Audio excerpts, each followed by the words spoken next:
Hey listeners, it's Paul Andriola here. Why not join our community at Small Cap Discoveries, where we offer our members direct access to some of the best microcap investment opportunities available. Our members are getting access to premium microcap financings, research reports, and direct access to management. Sign up today at www.smallcapdiscoveries.com.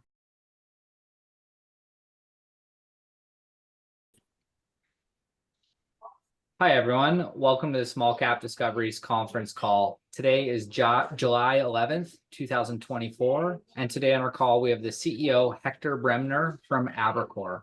Avricore trades on the TSX Venture Exchange under the symbol AVCR, and it also trades on the OTC under AVCRF. The company is currently trading at 17.5 cents with about 100 million shares outstanding, or about a $17.5 million market cap. I'd now like to hand it over to Paul Andriola.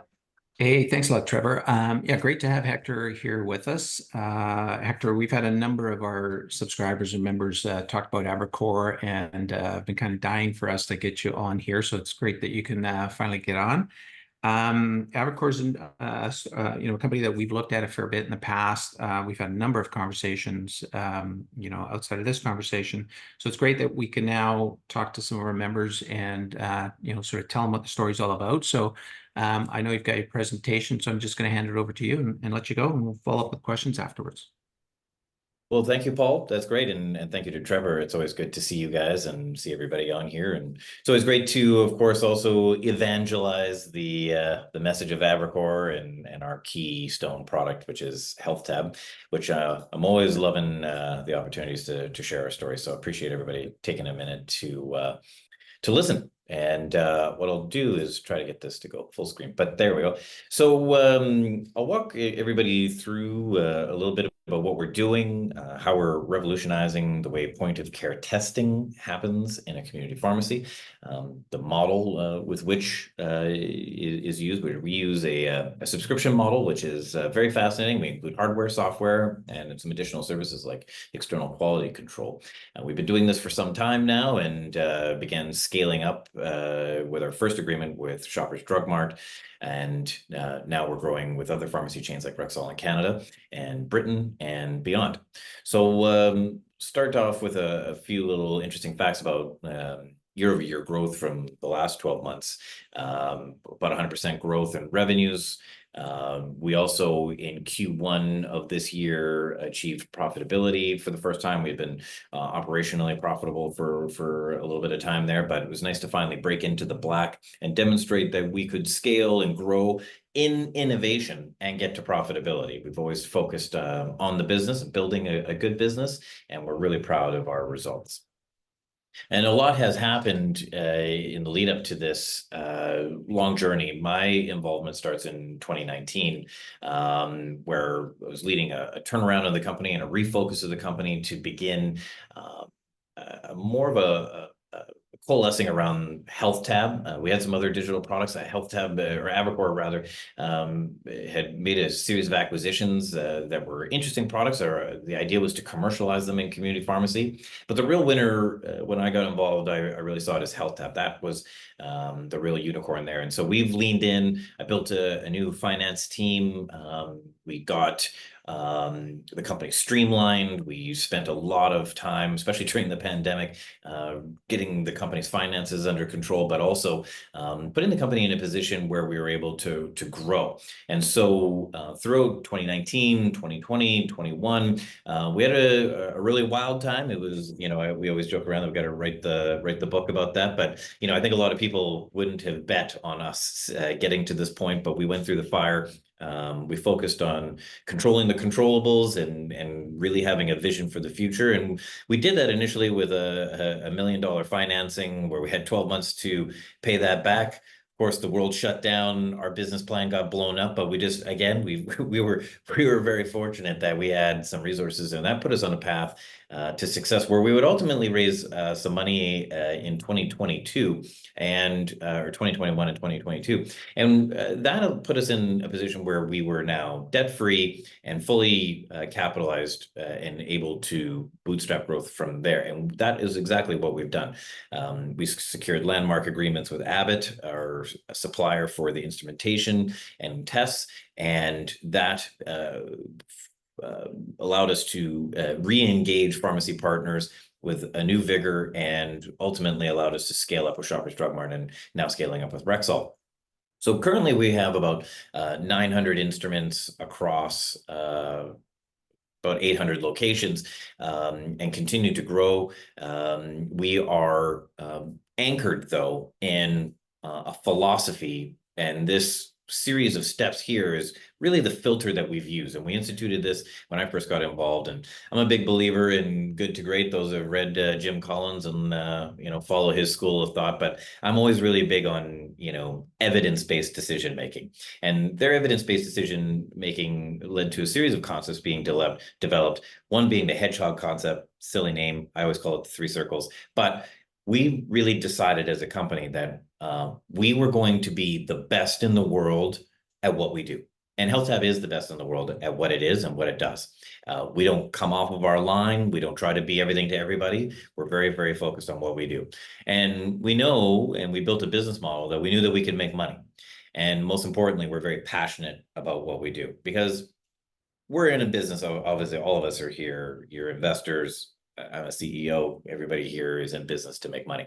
But we are not purely profit driven, in the sense that we have always had a vision, and my background is politics, and I spent a time as an advisor to cabinet ministers in the BC government, and I was elected myself for a time, and also worked as an executive in public affairs. If you don't really have a core, something bigger than the business driving you, ultimately, I think you fail. And so we've always had the dream that we could reimagine what the community pharmacy could be. And that meant bringing technology to serve a new expanded scope of pharmacy. And so that has led us to a raft of reviews, tough looks in the mirrors, and really, just drilling down with experts, listening to the market, listening to customers. And we've gone through a variety of key inputs to develop the right strategy. But all of it is driven by that passion that I mentioned, that we are solely focused on empowering a new pharmacy that delivers more clinical services to people that need them. So lots of opportunities and growth that we found in all of that. Obviously, every business has to worry about, do you grow too fast? Do you grow too slow? How do you capitalize that growth? And these are challenges that we always face.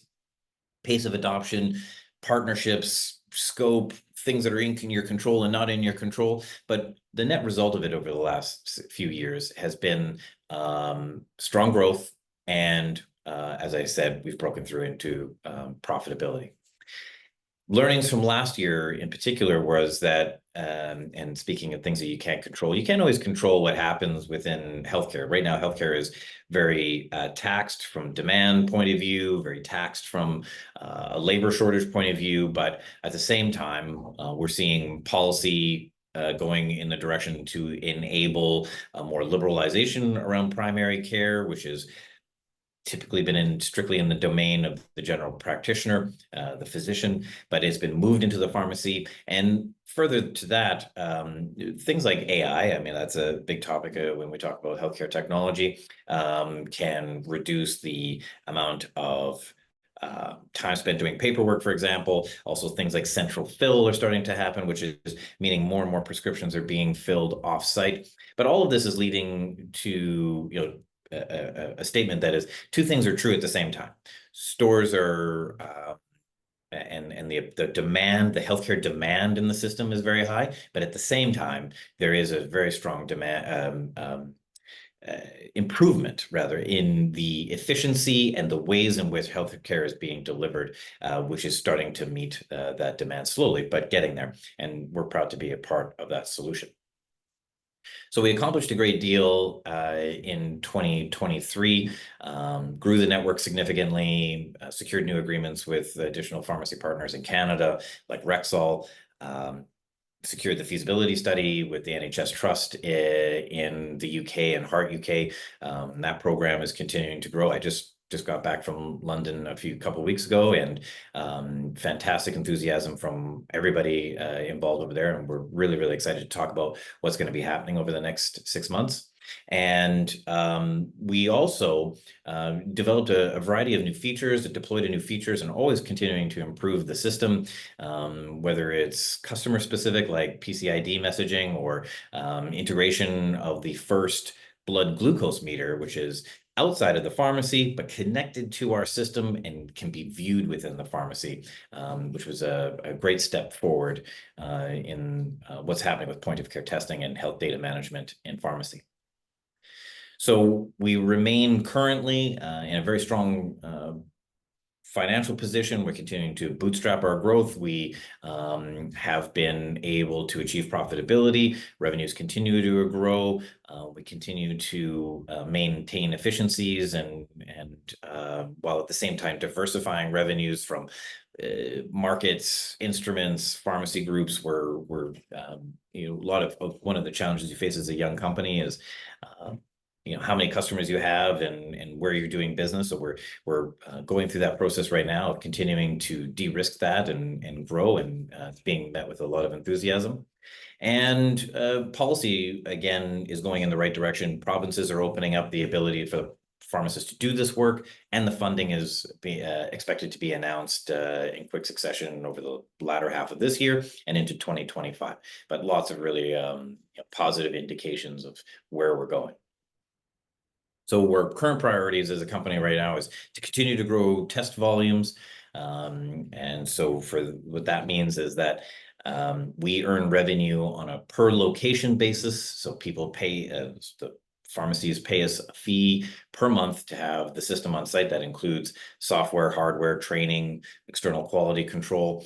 But the thing that they're consuming on a regular basis are tests. So every time a test is conducted, some revenue goes in our pocket. So when test frequency increases, our revenues are very sensitive to that, and we expect to see strong growth in that in the balance of this year and into next year.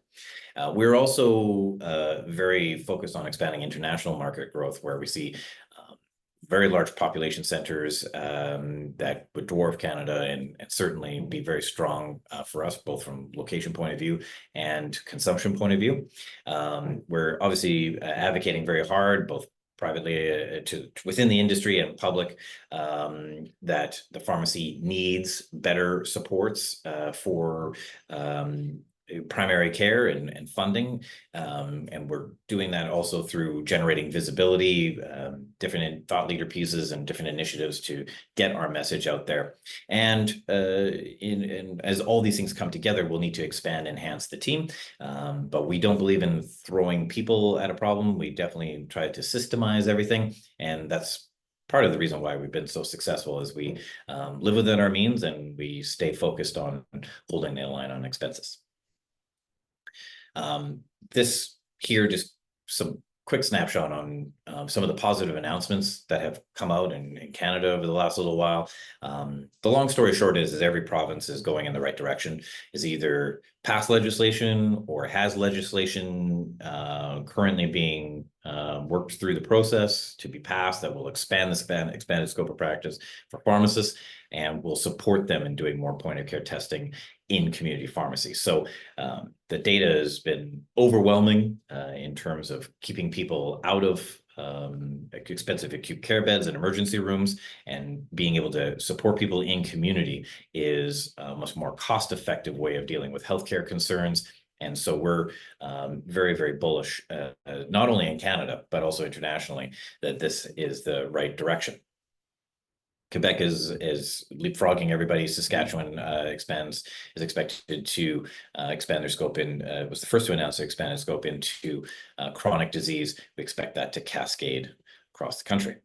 And speaking of that data, Nova Scotia recently announced that 9% reduction, almost 10% reduction for ER visits, thanks to expanded scope of practice and more people being supported in care. And so we are evangelizing our message, thought leader pieces, speaking engagements, doing everything that we can to continue to position the company and ourselves as leaders in this field, as we are, and ensuring that the public as well as policymakers and the industry are supportive of this new direction. So we've had some successes. The markets were hoping to catch up with us, but we certainly had a good year last year in 2023, being part of the Venture 50.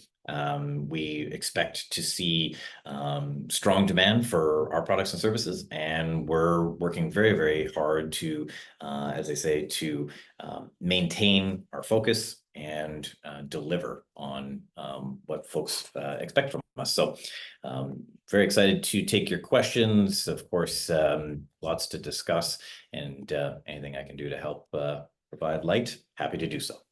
Perfect. Thank you, Hector. Yeah, just a reminder, if you've got a question that you'd like me to ask Hector, please use the chat function and we will do so. Let's talk a little bit more about the business model, back to kind of how you guys make your money. You have installations across the country at various pharmacies, but like how do you get paid? Is it a monthly fee? Is it a per use fee on top of that? What can you tell us there?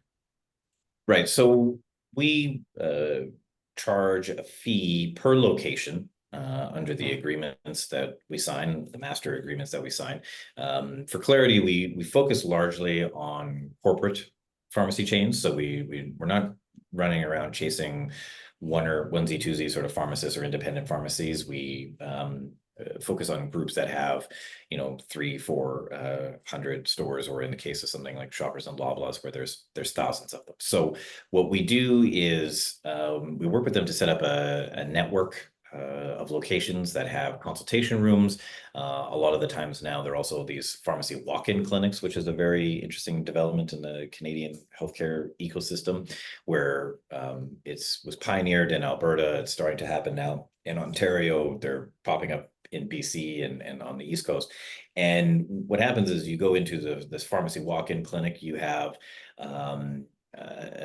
pharmacists on site. They're able to deal with a range of issues. Like, I even got an advertisement from the BC government for recently here, which I got in the mail, where they were talking about things like acne to impetigo pain, oral thrush, pink eye. But these are issues where they've been clogging up pharmacists or physicians' offices for a long time, and they're things that the pharmacists is well trained to deal with it.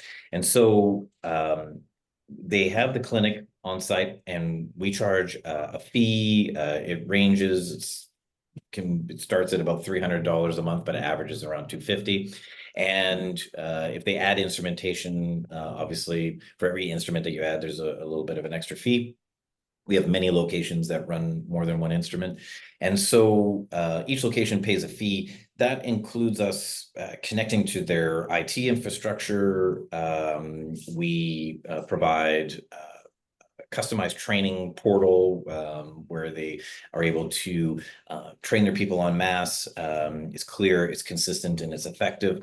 But we also, for this fee, are putting Health Tab itself on site, which is an instrument, usually the Afinion 2 from Abbott, which is a blood chemistry analyzer.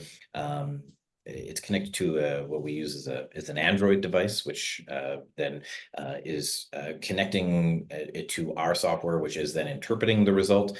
The patient, of course, is creating their own account. They're agreeing to the terms and conditions, providing consents to have this information shared. But they're also in the process of the consultation with the pharmacist, answering a customized health survey, where it essentially acts as a filter for the results that come out of the instrument, because the instrument provides you numbers, but normal for that individual can vary based on things like age and gender and race and a few other pieces.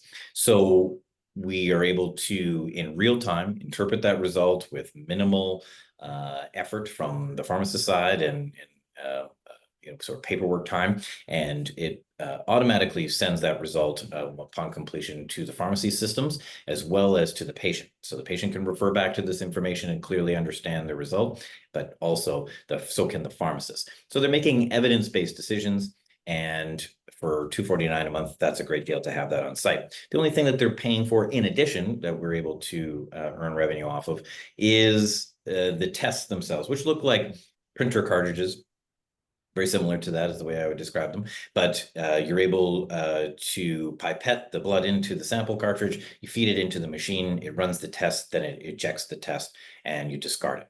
So we make a margin off of that. It ranges in the 15 to 30%. Right now, we're averaging around 35 to 38% margin, actually. But depending on the number of locations and the volumes, the margins will vary, but our target margin ends up being around that 30%, which so far has been maintainable and is doing very well for us. Mm-hmm. Now, you quoted a number in terms of how many pharmacies you're in right now, but give us a sense of what's the addressable market. Maybe let's start with Canada and maybe give us a little bit better color on what it looks like outside of Canada.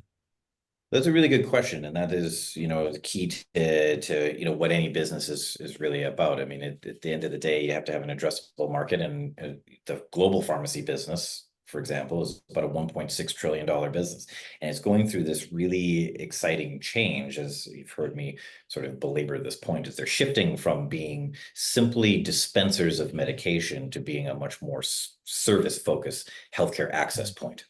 In Canada, you have approximately 10,000 pharmacies across the country. They are largely independents. We focus on the corporate ones, but we're in approximately half of the Shoppers Drug Mart branded pharmacies. We are in a few of the grocery store side, and we are starting to penetrate into the Loblaw side, which is another 2,200 locations. And we know that the new CEO of Loblaws has been very vocal about trying to open as many pharmacies as they can within the grocery side of the business. So quite a bit of growth to still go with them. The next largest group is Rexall, and they have about 450 locations, 460 some odd locations. But the rest of the corporate pharmacy chains are in that sort of 300 to 450 size. So when we close one of those, that's what we expect, is that we'll get into a majority of those that the footprint can handle. Gotcha. Why don't we talk a little bit about financials of the business right now? Like you said, your first true profitable quarter, this last quarter. What does, I'm not looking specific guidance here, but are you now in a position where the business will continue to maintain that kind of level of business, or does it fluctuate? What's the stickiness to the revenue that you have? We expect it to continue. The growth will fluctuate. There'll be periods of intensivity where we're adding a bunch of new locations, and the revenue from that comes online. So you do that in fits and starts. But what is unique to what we're doing, or I think a very positive attribute to what we're doing, is that that test revenue that I talked about, that consumable revenue, our gross revenues are very sensitive to this. A relatively small increase across all locations, if they all started doing like 10% more testing or 30% more testing, the revenues of the company go up substantially. Mm-hmm. So what we've been seeing is very strong revenue growth because we've been adding new locations. But what's heartening to us and what we feel really positive about is, as I've mentioned, all these pieces around policy going in the right direction, and more demand for this type of testing by right of the fact that the pharmacist is able to do this work under the scope of their license. That gives us a very strong feeling that we're going to see growth in the test consumables side of things. So whether or not we're adding more locations doesn't necessarily mean your revenues are going to go down or even flat if consumption goes up. But our current plans, or I guess our objective, is to always be growing the number of locations and keeping that baseline revenue solid, but also pushing in Canada to see more consumption on a per site basis, and we're already starting to see that, and we have if you're when you're in innovation, you're always sort of tea leaf reading a little bit. There's things that you can't predict exactly when something is going to happen, but we have very good eyes and ears into where we need to have good eyes and ears into. And we think that Ontario is going to make some very positive announcements before the end of this year. Quebec has already announced that its legislation, Bill C-57, I believe it's called. So they're going to aggressively expand scope of practice and funding for pharmacists. So all of these things are tremendous for us. And then if you look to Britain, where again, I mentioned I just returned from, that government there has been investing hundreds of millions of pounds into community pharmacy already. It was about 600 or 700 million pounds last year put into community pharmacy to expand their Pharmacy First program. They are currently doing opportunistic blood pressure checks in about 6,000 pharmacies across Britain, testing about 200,000 people a month for hypertension. This is a tremendous opportunity for HealthTab, and all of our partners over there agree. And the enthusiasm for what we're doing is very, very high, including within the NHS. As they identify individuals with hypertension, they want to be able to drill down on those individuals with looking at cholesterol, lipids, diabetes, things of that nature, and keep that individual managed in community using data, regular consultations with their pharmacist, identify the right medications, the right treatment plans, and keeping them adhering to those plans and driving better care outcomes. And we know from the Canadian data already that the health tab in the hands of a pharmacist is extremely impactful on individuals that are underdiagnosed, poorly diagnosed, or completely undiagnosed with chronic disease, and getting them off the charts, out of control, first in inches on a heart attack, and moving them into a care plan where their outcomes are now stable, manageable, and greatly reduced risk of ending up in an emergency room or something worse. So we're really proud of that. And we think that Britain, for example, on the growth side is going to be really, really tremendous. I left, I was already very bullish about Britain. I left like extremely positive about everything that I'm seeing and hearing in the meetings I had over there. So it was great. Mm-hmm. Fantastic. So to sort of further your growth and some of these initiatives you talked about, do you need more capital? What's the balance sheet look like, and what do you need going forward? Excuse me. Yeah, so right now we're able to bootstrap, as they say, their growth, and that's what we have been doing. We've been using revenues, and we set ourselves up well. I mean, we pride ourselves in running a good business, and so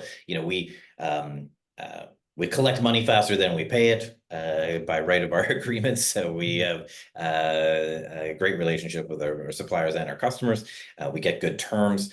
That allows us, and we also are very efficient with the resources that we have. We're not a big bloated team. We don't spend a lot of money unnecessarily. Almost all the money goes towards purchasing instruments and deploying them.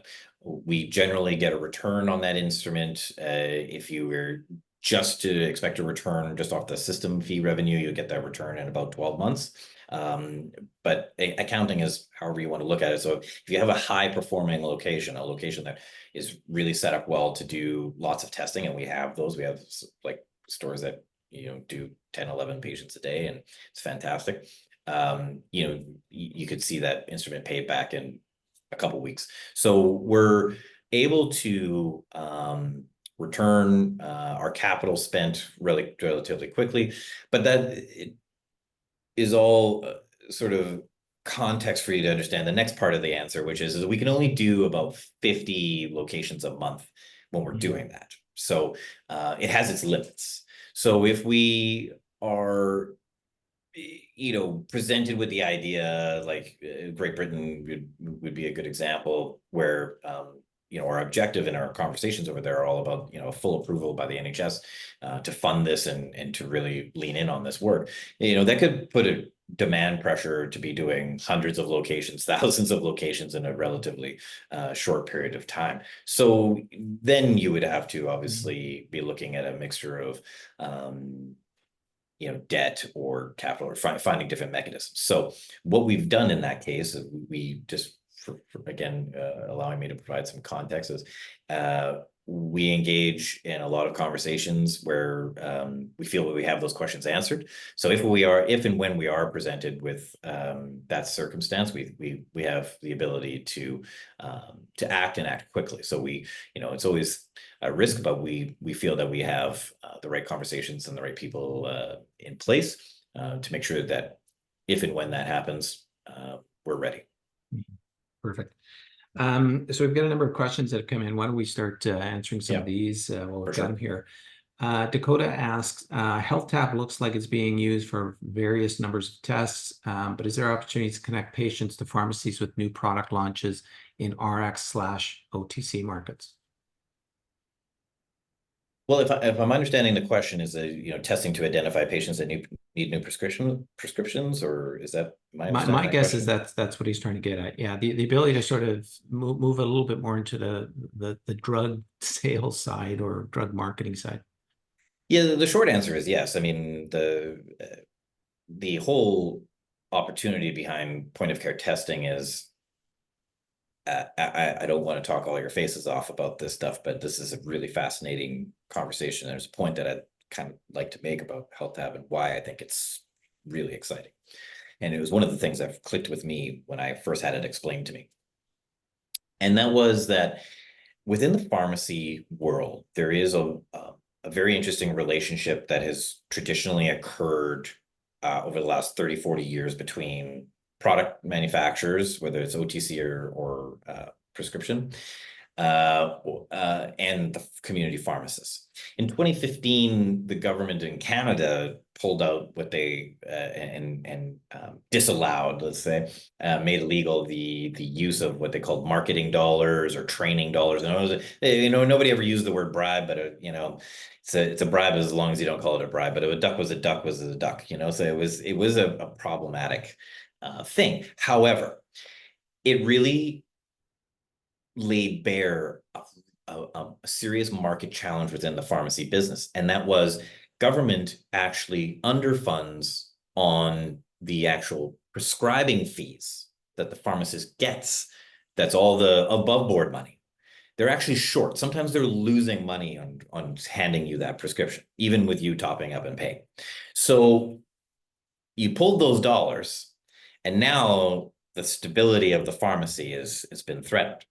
And so it's taken a bunch of years. We're almost 10 years later now. But what has happened now is this, and COVID gave the pharmacists the ability to demonstrate their value in the healthcare system in delivering services. But they now are being given this expanded scope of practice to replace that revenue. However, you're going to do the more service revenue and you're going to provide this service, but the market has also changed. Patient has been able to spit in a tube and get their genomics done, and they know a lot. They're wearing an iWatch. They're measuring their steps. They're watching their heart rate. They know a lot more information. They want more information. So none of the infrastructure within the pharmacy gets you data and really allows you to use evidence as a decision-making tool. And all of this comes back to the drug maker because they're in the same boat. They want to be able to provide those dollars into the pharmacy and sponsor the cost of tests and use this opportunity where you're sitting the patient down and you're having this conversation with them about their disease risk. And I can tell you that there is a very, very large demand, and there's already those dollars are starting to flow into pharmacy thanks to Health Tab, is that we are providing them a conduit to replace that money that was lost in 2015. That's now being saying, well, this is all above board. It's tracked, it's traced. I know who did the test, where they did the test, why they did the test, what the test result was.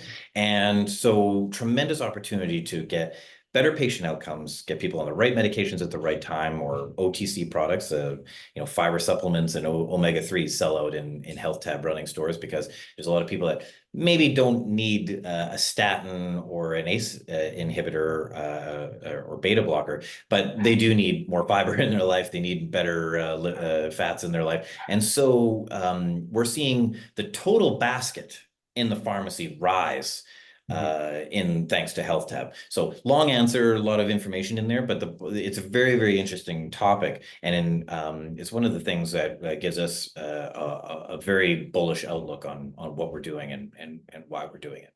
Mm-hmm. So lots of potential in that area.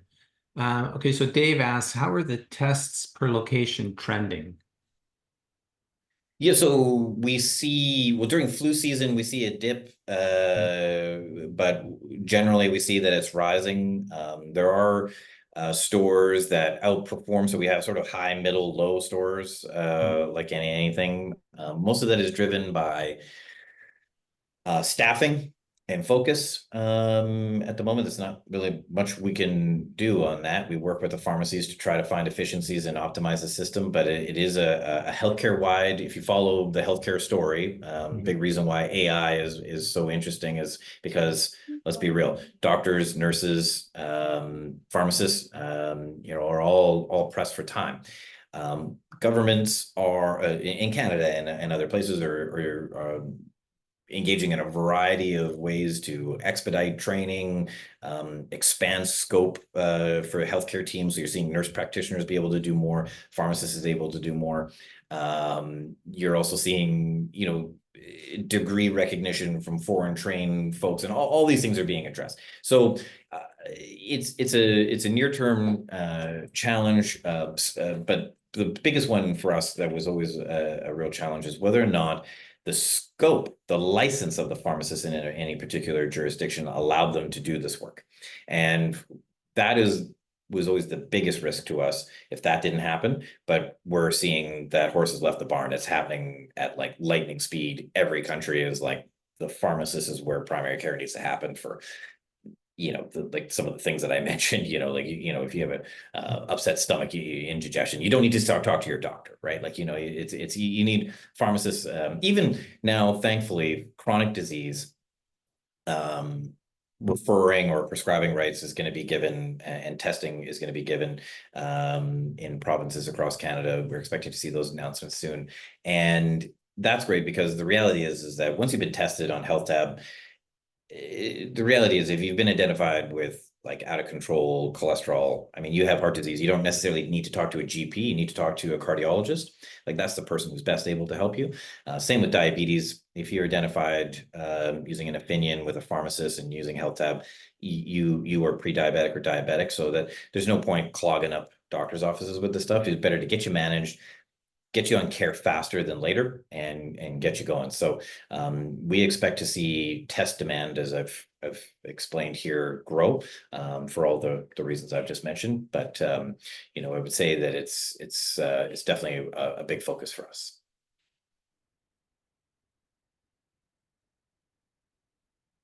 I think you're on mute, Paul. I see it. Sorry about that. Yeah, no, secondary question on that regard is, are all tests clients pay, or are they reimbursed by government or insurance? If what we encourage is, as I mentioned, so flu season, the blood test will dip because the pharmacy is so focused on flu season. So those are a patient paid test. It's a virological test for strep predominantly, and we're deploying the ID now. And so that replaces some of the revenues from the opinion that, or chronic disease testing that gets dropped. So that's patient pay. The chronic disease testing is not paid by the patient. The pharmacies, what they do is they are able to bill public health care for certain consultations, like medication reviews and other things. So that's typically how they've done it. They've buried the cost of the test and doing more medication reviews and more consultations and dosage adjustments, etc. But we're also starting to see shoppers do now, and this is really encouraging. They've been dipping their toe in this, and that is just testing everybody they can over 40 for free. Mm-hmm. Mm-hmm. And they've been doing this in certain jurisdictions, and it's fantastic for us. And we really encourage it. We know it's fantastic for them because the very high prevalence of chronic disease they're identifying in undiagnosed patients or underserved patients. A third of patients are needing a new chronic disease medication, and there's all kinds of other billables and total baskets that come with that. So that kind of contextualizes the business model for the pharmacy point of view. But long story short, the blood tests are free. And we expect government to also reimburse them in some way, shape, or form for that. Mm-hmm. Gotcha. Okay, so Russell asked, where do you see the company in 5 years? What do you expect the company to look like 5 years from now? I expect us to be a global company operating on multiple continents, operating thousands of locations. I see us connected to not only fantastic instruments in the pharmacy, running a wide variety of tests, generating a wide variety and a diverse revenue stream, from molecular biology to cardiovascular disease, liver and kidney disease is something that we eventually expect.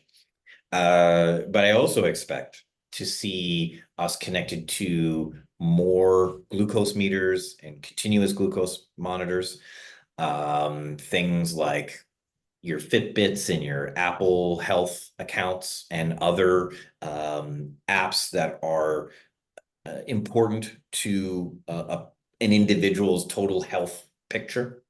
And I see us playing a key role in being the largest and most critical company in generating high quality healthcare data in the community pharmacy and getting that information to where it needs to go. And so we're going to be, I think, a real linchpin in the healthcare data generation universe within the community pharmacy. Awesome. Okay, so Hassan asked, what kind of regulation do you consider to be a challenge to the business? Regulations, I could touch on it already, is, the worst thing that would happen is like the physicians lobby or others would be able to continue to curtail the right to practice of other healthcare professionals like the community pharmacists. There's no doubt, like in British Columbia, where we are, I've seen a few physician activists pretty choked that in August, pharmacists in British Columbia are going to have the ability that their Alberta counterparts have had for a decade, and that is to be able to do lab requests.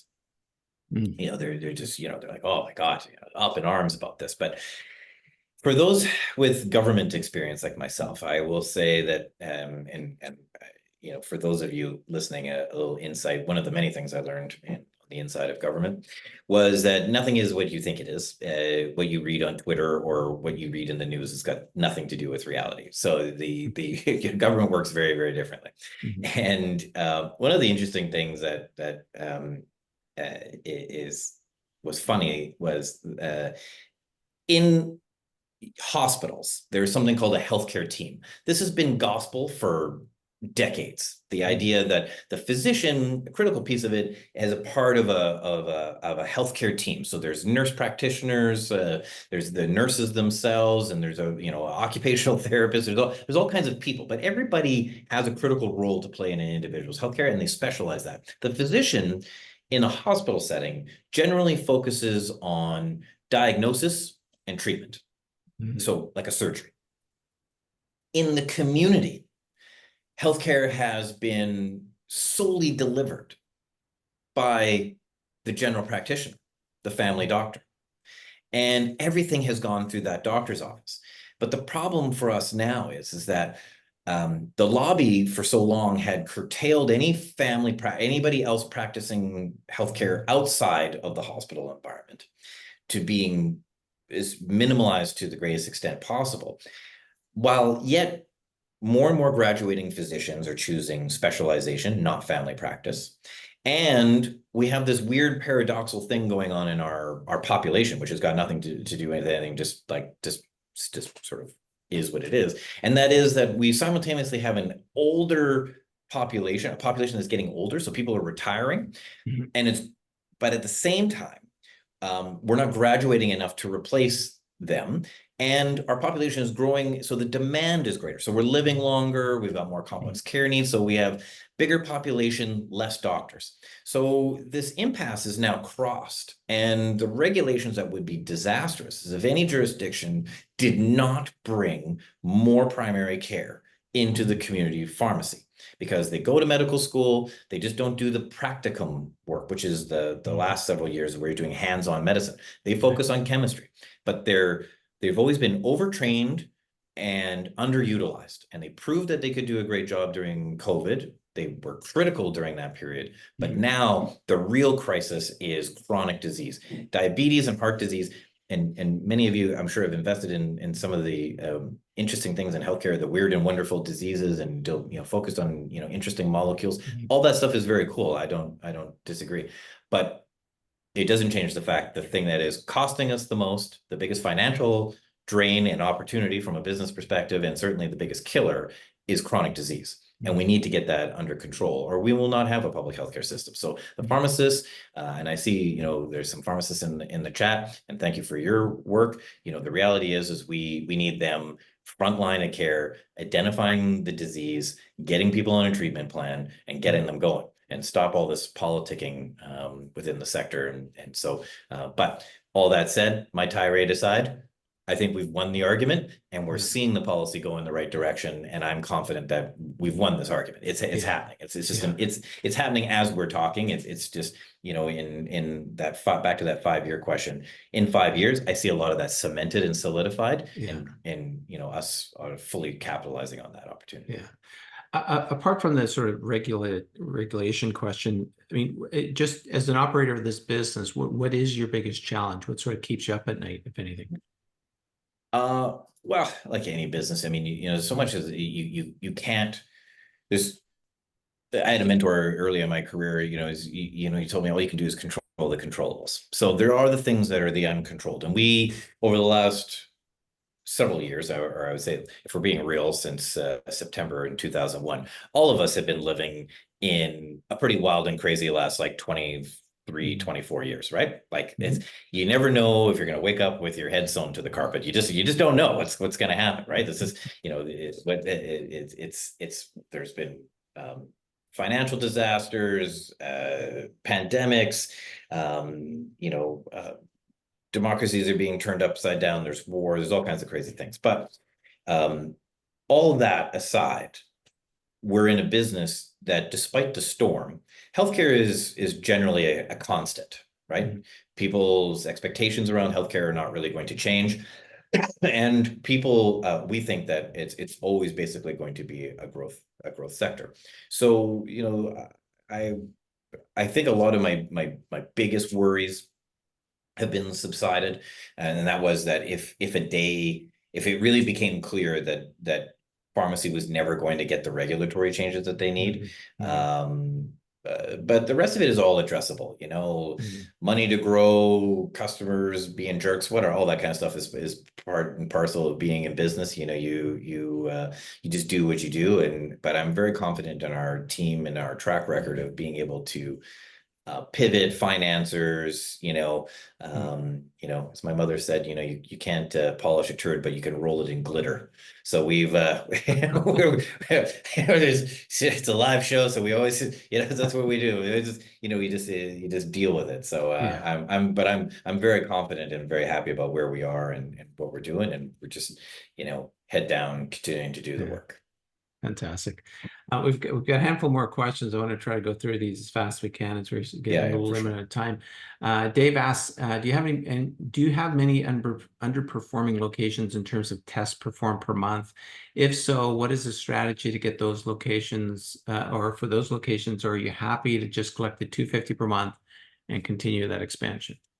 Yeah, it's a good question. I mean, the short answer is yeah, we're happy to collect the money for now, and we know that test consumptions will go up in those sites as some of the things I've diatribed here with you about come to pass, meaning that the industry sort of catches up with those stores, which is to say that they get the staffing that they need, or you know, a good case in point, you know, I talked about the program that Shoppers has been piloting, which I'm really glad to see them do, which is the testing everybody over 40. Stores that were like, oh, I don't know how to use it, and it's, you know, all the excuses that you know you might want to hear, you be accustomed to hearing, immediately disappeared, and those stores do like 900% more testing. So the reality is that, you know, some people do it because they're passionate about it. Other people do it because they just get paid. But you know, I don't begrudge anybody about that. It is what it is. There's always, you know, early adopters. There's Luddites on the other end. But you know, I think the pharmacy practice is waking up, and I was very encouraged. A few weeks ago, I was listening to the Canadian Pharmacy Association's conference on primary care, and the industry is well into accepting the fact that the days of standing behind the counter and just counting pills are over. That central fill is coming. So those stores that are maxed out time-wise from a labor point of view on filling the prescription bottles, that labor is going to be done off-site. It's going to be done in a warehouse somewhere, and it's going to arrive pre-packaged, pre-filled Monday, Tuesday, Wednesday in these blister packs. And so there's a variety of things that are happening right now that just give it a little bit of time, and those stores will be great test users because they're going to have the capacity. There's a bunch of things that are coming that gives me a lot of positivity or bullishness about it. Great. We've got one of our members out in the UK, and he says, in the UK, pharmacies often have big lineups. Is this not a problem for you? Same thing that's impacting Canada is impacting UK. There's no doubt that globally, like it's not even a Canadian problem, this pressure on healthcare staff. But again, central fill is coming. Decision support software is being tested and deployed as we speak. I hear about it all the time. A lot of the form filling and paperwork stuff is going to go from 20 minutes to 30 seconds. So a lot of time compression within that. But it's also again, the long queues and stuff like that is largely driven by the pharmacy being kind of an odd business, in my opinion, as a guy that's been running businesses since he was 18. It's almost all ad hoc. So this is a real thing that is I find very interesting in being in, obviously there are customers, and I find it very fascinating as you're watching their processes change, where a pharmacist comes into work every day, puts their white lab coat on, stands behind the counter, and they just sort of deal with like whatever is in front of them. And so that, as anybody would immediately see, is sort of a recipe for chaos and inefficiency. And I think pharmacy chains are doing a really good job of assessing that now and saying, we need to schedule more of this stuff. We need to compartmentalize people's tasks in the sense that, some pharmacists are just going to focus on prescription filling, but one pharmacist 3 days a week or 4 days a week, they're not going to be allowed to go anywhere near that pharmacy counter. They stay in the consultation room. They're doing services. That's what you're doing. And so that, to my mind, is a very positive change. They're going to find a lot of efficiencies in what they're doing. And, those big lineups will start to get reduced as more people's prescriptions are delivered to their home or just there for pickup. And there's no real labor on site around that. And, their paperwork being condensed and being specifically assigned the role of being service focused. All of that is going to shorten that lineup. Yeah, makes sense. So, as investors now looking at the business and paying attention, what do you think the metrics, the most important metrics to follow, or possibly even what sort of catalyst should we watch out for that'll show that you guys are really starting to either gain traction or execute on your business? That's a good question. So I think the key metrics for us is obviously you want to see our dollars grow, recognizing though that at the same time, I think you want to see more locations, you want to see more test consumption. But I would say that the metrics of our business, if you really want to judge us, and I would say, and this is just my little, maybe it's stamping my feet or my protesting against the markets these days. There's a lot of metrics within our business that are very interesting, and our fundamentals are very strong. However, companies with no metrics, no addressable market, tons of competition, no clear path to success get valued at whatever you want to make up. And so I encourage people to be less focused on, and I always evangelize this every time I talk about this, so I'm a broken record on this, but you got to look at the pharmacy sector as it's going through this colossal change. This is a $1.6 trillion business, an established business, huge names, tons of capital, very, very smart people running these businesses. And they have been running their business a certain way for a very long time. And they're about to inject an entirely new way of doing business and a new revenue stream. Think about it as the Airbnb-ification or the Uberification of transportation. This is true disruption, true innovation. It is a massive shift and change, and you should be excited and seeing a company like us win in this environment where the policies are changing, the funding is changing, the companies are changing, and this is all creating a larger, faster growing, more addressable market for us. And so we are really, really bullish about pharmacy and what pharmacy's role is in healthcare and the dollars it's going to capture. And so we're getting our piece of that. Like, we're playing our role in that. That is what you should be excited about. If you think AI has a big future, if you thought blockchain had a big future, like there is a much bigger future. Consistent revenues in addressing chronic disease and infectious disease, but chronic disease in particular, in the hundreds of thousands of community pharmacies across this planet. And if we can have a network of health hab instruments around the world, feeding back real-time data and empowering people's lives and providing a conduit for prescribers, pension plans, drug makers, government themselves, whoever it is that has an interest in that patient's health outcomes, we're providing this new conduit, and we think that it's going to drive a ton of new testing and a much better healthcare outcomes for patients. And that's what we're proud of. We're going to make money. We're going to make you money. I'm very confident in that. I think we've got a track record of that. But I think the really exciting thing is that we've got to invest in businesses that do good things. And, we're not just selling a widget. We're not just doing this for, balance sheets reasons. We're truly changing the face of healthcare, and we're very, very proud of that. Mm-hmm. I think really well said. I usually try to end things by saying, is there anything we missed, or is there any key message that you want to instill? Well, you can't shut me up. Good job there. No, I mean, you sort of covered it all in one, but just that. Is there anything else that you want to say before everybody goes? Key message or anything you think that we missed? Just a big thank you to everybody. I appreciate your feedback. Of course, those who've been involved with us for a while and held and been through the storms, we appreciate it. We're building the airplane as it's taken off in real time. This is true innovation. We're being considered, we're shortlisted for an award. I won't say much more about it, but part of that interview process is that one of the folks, very smart person, had to ask me 4 times what we do and tried to explain what we do. And I said, so you see, this is actual innovation. If you have to ask me 4 times what we do, this is innovation. It's not innovation if you know what I'm going to say before I finish my sentence, right? Do you see what I'm talking about here? This is true innovation. And so it is.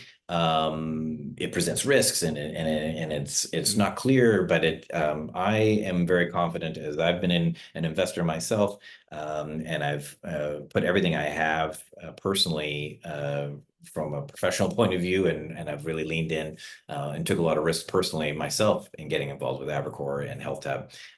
But I'm a true believer, and I think everyone involved is. So you can have confidence in that, and we'll get to the promised land. Don't know exactly when, but we think we're on the right track, and things are accelerating for us, and all indications are very good. So we're just walking it out, doing the job. Right on. Well, I mean, thank you for your time today, and congratulations on the growth and where you've brought the business so far. We've been speaking with Avricore Health CEO Hector Bremner.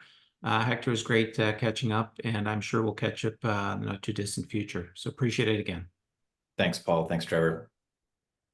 All the best.